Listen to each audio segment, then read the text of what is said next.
उनकी तनख्वाह कम है और भाई पढ़ रहा है। अम्मी बीमार रहती हैं। हम लोग तंगी से जिंदगी बसर कर रहे हैं, वगैरह।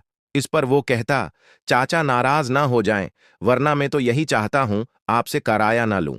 आखिर महल्लेदारी है, कुछ हुकूक तो होते हैं और कुछ हमारा भी फर्ज बनता है।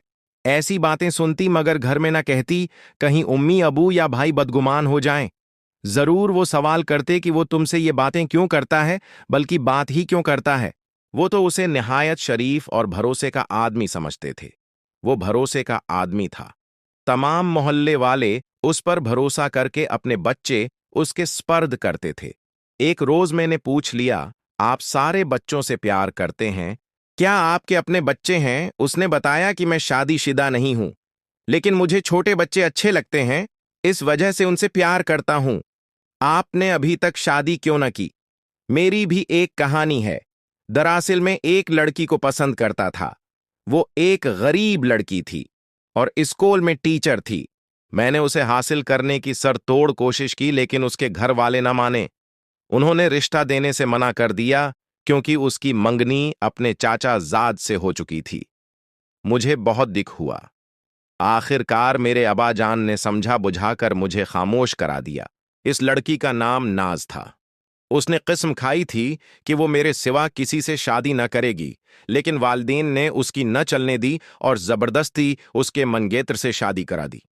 उसने कहा था कि मैं शादी के बाद ये बंधन तोड़कर तुम्हारे पास आ जाऊंगी, लेकिन दिन महीनों और माह सालों में गुजर गए और वो न आस की।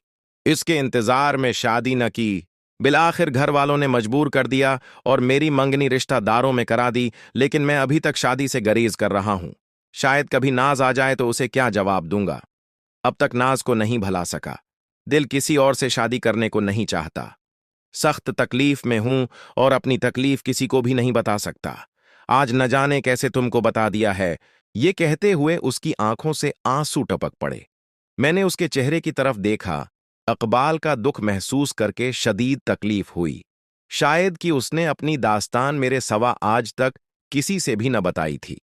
हालांकि उन दिनों में नवें जमायत में पढ़ती थी और मेरी उम्र बेमुश्किल 14-15 साल होगी। फिर भी उसने मुझे उस लायक समझा कि अपना राजदा बना लिया, और मैं भी उसकी गमगसार बन गई। मुझे लगा कि मैं बड़ी हो गई हूं, इस काबिल हो गई हूं कि कोई अपना दुख मेरे साथ बांट रहा है। वो तो अपनों का सताया हुआ था और मैं हालात की सताई हुई थी। हमारे घर अच्छा खाने को था और ना अच्छा पहने को 20 नवाले ही गने चुने मिल जाते थे, तो रोज व शब गुजर रहे थे। अब मैं भी अपने हालात, अपने दुख उसके साथ शेयर करने लगी। उसे सहारा चाहिए था, मुझे भी सहारे की जरूरत थी। मां बीमार थी, अबू खर्चा पूरा करने की उलझन में रहते।